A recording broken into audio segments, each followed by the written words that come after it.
Irhoxisiwe intlanganiso yebhunga yomasipala waseTshwane nalapho bekulindeleke ukuba kubanjwe unyulo losodolophu walomasipala namhlanje okukuza emva kokuba umbutho weANC neEFF ziye zaphuma kwelibhunga ngelinyanzelisa ukuba umbhexeshi unkosikazi Katlego Mathebe ukuba athi kuba ucala angathathi inxaxheba kule seshoni ezakonyula usodolophu njengoko ejongene netyala lokuzibandakanya kwizenzo ezigwenxa.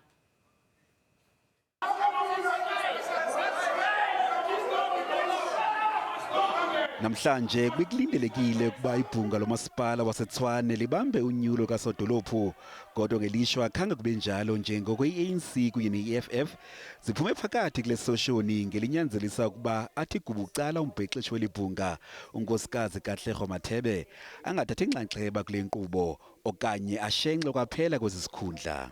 It's shocking that and terrible that a person from the DA will say that if they are in court, they can't step aside. For many years, they have called on ANC people that when they have been found to have done something or that there are matters before the court, they will ask that we must step aside. You know for a fact, ministers, presidents, that they have asked from the DA. We are saying the same, that she must move and then allow the process of council to go without her, because council can proceed without her. If we can have the speaker which is sitting in the position of a presiding officer against all odds, when the majority are saying that she must step down, then we can end up with a mayor that we don't want. Umbutho weDA uthi amaqela aphikisayo kufuneka landele inkqubo efanelekileyo ukuba afuna unkosikazi Mathebe ashenxe kwisikhundla sakhe, kwaye lo mbutho uthi oku kunechaphaza elibi kwinkqubo yokwanjiswa kwenkonzo.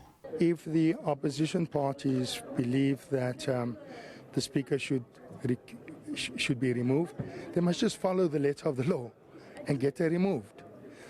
This is nothing else but obfuscating, allowing another council meeting to lapse, and then we don't have a mayor, remember? So within 7 days we need to have a mayor elected. And can I just conclude with this?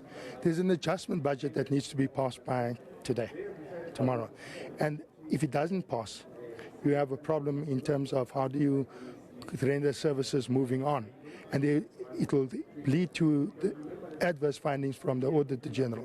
Kodwa iDA inethemba lokuba le seshoni yokunyulwa kolosodolophu iza kuphinda ihlale kwakhona emva kweentsuku ezisixhenxe.